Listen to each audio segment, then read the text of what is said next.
사랑하는 기쁨의 교회 성도 여러분 안녕하세요. 오늘은 다 같이 에스겔서 우리 24장의 말씀을 함께 묵상하겠습니다. 아홉째 해 열째 달 열째 날에 여호와의 말씀이 내게 임하여 이르시되 인자야 너는 날짜 곧 오늘의 이름을 기록하라. 바벨론 왕이 오늘 예루살렘에 가까이 왔느니라.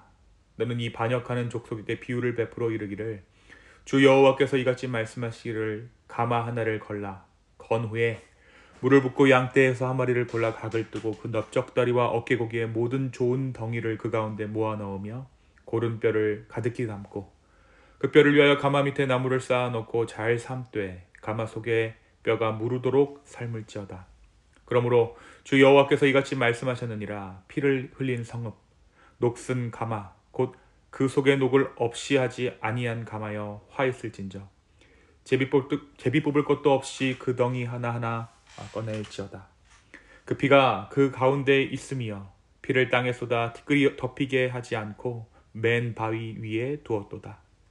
내가 그 피를 맨 바위 위에 두고 덮이지 아니하게 함은 분노를 나타내어 보응하려 함이로라. 그러므로 주 여호와께서 이같이 말씀하셨느니라. 화 있을진저 피를 흘린 성읍이여 내가 또 나무 무더기를 크게 하리라. 나무를 많이 쌓고 불을 피워 그 구리를 삶아 녹이고 국물을 졸이고 그 뼈를 태우고 가마가 빈 후에는 숯불 위에 놓아 뜨겁게 하며 그 가마에 놋을 달궈서 그 속에 더러운 것을 녹게 하며 녹이 소멸되게 하라. 이 성읍이 수고함으로 스스로 피곤하나 많은 녹이 그 속에서 벗겨지지 아니하며 불에서도 없어지지 아니하는도다. 아멘. 우리가 계속해서 아침마다 에스겔서를 함께 묵상하고 있습니다. 그동안 우리는 선지자 에스겔이 바벨론에서 포로 생활을 하고 있는 이스라엘 백성들에게 하나님께서 지금 하고 계신 일들을 알려주고 미래에 일어날 하나님의 계획을 예언하고 있는 기록들을 함께 나누었습니다. 이 에스겔서는 크게 세 부분으로 구성되어 있습니다. 우리가 나눈 대로 첫 번째 부분은 이스라엘 민족에 대한 심판과 예루살렘의 멸망, 그리고 두 번째는 다른 이방 민족들을 심판하시는 하나님, 마지막으로 이스라엘의 회복과 새 성전에 대한 예언입니다. 오늘 우리가 묵상할 24장의 내용은 이스라엘이 예언한 첫 번째 부분, 그러니까 예루살렘 멸망 예언의 마지막 장에 해당하는 본문입니다. 25장부터는 예루살렘이 아닌 이방 열국에 대한 심판에 대한 관한 예언의 내용이 기록되어져 있습니다. 오늘 말씀 2절입니다. 인자야 너는 날짜 곧 오늘의 이름을 기록하라. 바벨론 왕이 오늘 예루살렘에 가까이 왔느니라. 우리 24장에서 이 느부갓네살 왕, 그러니까 바벨론의 왕이죠. 당시 이 바벨론 왕 느부갓네살은 마침내 이스라엘을 완전히 멸망시키기 위해 수도 예루살렘을 포위했습니다. 역사적으로 이때의 예루살렘은 바벨론에 의해 함락되었고 성읍은 완전히 불타 없어져 버렸습니다. 말씀은 예루살렘 성을 포위하고 격렬하게 공격하던 그때의 상황을 끓는 가마의 비유로 설명하고 있는 것이죠. 오늘 우리가 읽은 것처럼 1절에서 14절까지는 불 위에 놓인 가마 속에서 고기를 삶는 비유로 지금의 이스라엘 상황을 표현하고 있습니다. 완전히 포위당한 예루살렘 성 안의 주민은 마치 끓는 가마 속에 담겨져 있는 양고기처럼 바벨론의 강력한 공격 앞에 완전히 멸망하게 될 것이다 라는 예언이죠. 특별히 오늘 말씀에서 피를 흘린 성읍이라는 표현이 등장합니다. 여기서 피를 흘린 성읍이란 예루살렘을 가리키는 것입니다. 구체적으로는 그곳에서 지배자들에 의해 자행된 백성들을 향한 살육 행위를 의미하죠. 녹슨 가마란 범죄함으로 말미암아 스스로 더러워진 예루살렘을 비유하는 말입니다. 피를 땅에 쏟아 티끌이 덮이지 하지 않고 맨 바위에 두었도다 라는 말씀은 피가 땅바닥에 흘렀는데 그 위에 흙을 덮지 않았다라는 의미입니다.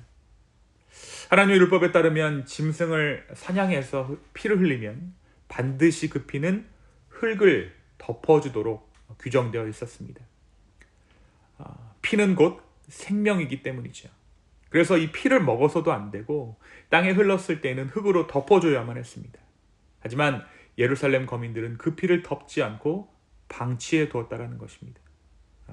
죄를 짓고서도 도무지 회개하지 않았다라는 것이죠.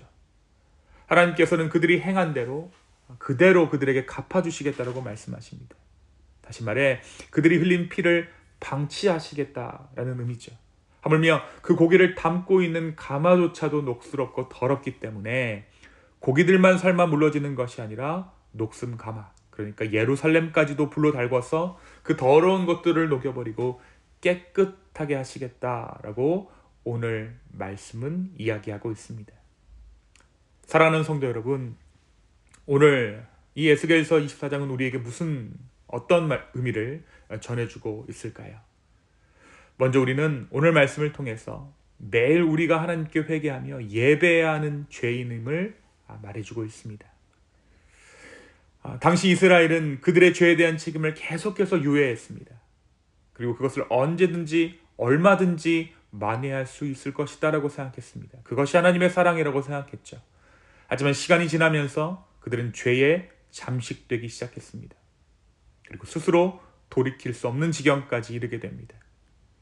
오늘 말씀 이야기하는 대로 녹슨 가마처럼 그들은 완전히 상해버렸습니다.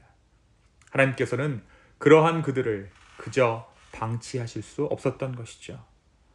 오늘 말씀에서 방치하시겠다라고 말씀하셨지만 이 심판을 통해 하나님은 그들을 다시 한번 하나님의 장중 가운데 두시겠다라는 의미입니다. 사랑하는 성도 여러분, 믿는 자들에게 매일 해야 하는 것이 있습니다. 그것은 다름 아닌 매일의 삶에 대한 돌아봄과 회개입니다. 그것이 우리를 살아있게 합니다. 그것이 우리에게 생명이 되어줍니다. 오늘 예수겔의 말씀을 깨달아 매일의 삶을 돌아보며 주 앞에 나아갈 수 있는 우리가 되었으면 좋겠습니다. 오늘 이 하루 주 안에서 우리의 삶을 돌아보고 내 삶 가운데 회개할 것들이 있다면 우리의 마음을 다해 회개할 수 있는 저와 여러분 되기를, 그래서 단순히 육신이 사는 것이 아니라 우리의 영도 주와 함께 동행하는 저와 여러분의 복된 삶 되기를 예수님의 이름으로 축원합니다. 두 번째, 오늘 말씀은 중보자의 마음을 깨닫게 합니다. 오늘 이 심판의 말씀을 이스라엘 가운데 전해야 했던 에스겔의 마음은 어땠을까요? 아마도 정말 전하기 싫었을 것입니다. 무섭고 끔찍했을 것입니다. 마치 지옥불을 보는 것처럼 몸소리쳤을 것입니다. 그러나 그러한 에스겔보다 더 마음 아파하고 계시는 분이 계시겠죠. 그것은 이 환상을 에스겔에게 보여주시는 하나님이십니다. 하나님께서는 그것을 에스겔에게 보여주지 않을 수 없었습니다. 이스라엘을 사랑하시기에 그들의 심판에서 구원하셔야 했기 때문입니다. 보여주시는 목적은 오직 하나입니다. 빨리 돌이켜 그 끔찍한 심판에서 해방시키는 것입니다. 중보자는 이러한 하나님의 마음을 깨달아 기도하는 자입니다. 사랑하는 성도 여러분, 어지러운 세상을 우리는 살아가고 있습니다. 일어나서는 안 될 일들이 일어나는, 심판의 때를 재촉하는 것만 같은 일들이 우리 주변에서 쉴 새 없이 일어나고 있습니다. 바로 이때 하나님의 마음은 어떠한가? 그 하나님의 마음을 깨달을 수 있는 우리 모두 되었으면 좋겠습니다. 그리고 이 땅을 위해, 우리 주변에 길을 잃고 방황하는 지체들을 위해 이 하나님의 마음으로 함께 중보할 수 있는 저와 여러분 되기를 예수님의 이름으로 축원합니다. 이 시간 함께 기도하시겠습니다. 주님, 오늘 내 삶이 온전히 주 안에서 운행되어지고 주 안에서 기쁨으로 반응하는 하루 되게 하여 주십시오. 그리고 이 하루를 끊임없이 돌아보아 아버지 앞에 회개할 수 있는, 우리의 인간됨을, 우리의 죄인됨을 회개할 수 있는 그러한 은혜를 우리의 삶 가운데 허락하여 주시옵소서. 주님, 또한 기도합니다. 우리가 이 땅을 위해, 우리의 지체들을 위해 중보하기 원합니다. 하나님의 마음, 하나님의 그 긍휼, 하나님의 은혜를 우리로 하여금 알게 하여 주시고 그 하나님의 마음을 깨닫게 하여 주시옵소서. 그리하여서 정말 우리 주변에 있는 길을 잃고 방황하는 자들을 위해서, 정말 이 세상을 위해 중보할 수 있는 우리 기쁨의 모든 교회 지체들 될 수 있도록 은혜를 허락하여 주시옵소서. 주님 감사합니다. 이 모든 말씀 살아계셔서 역사하시는 예수님의 이름으로 기도하였습니다. 아멘.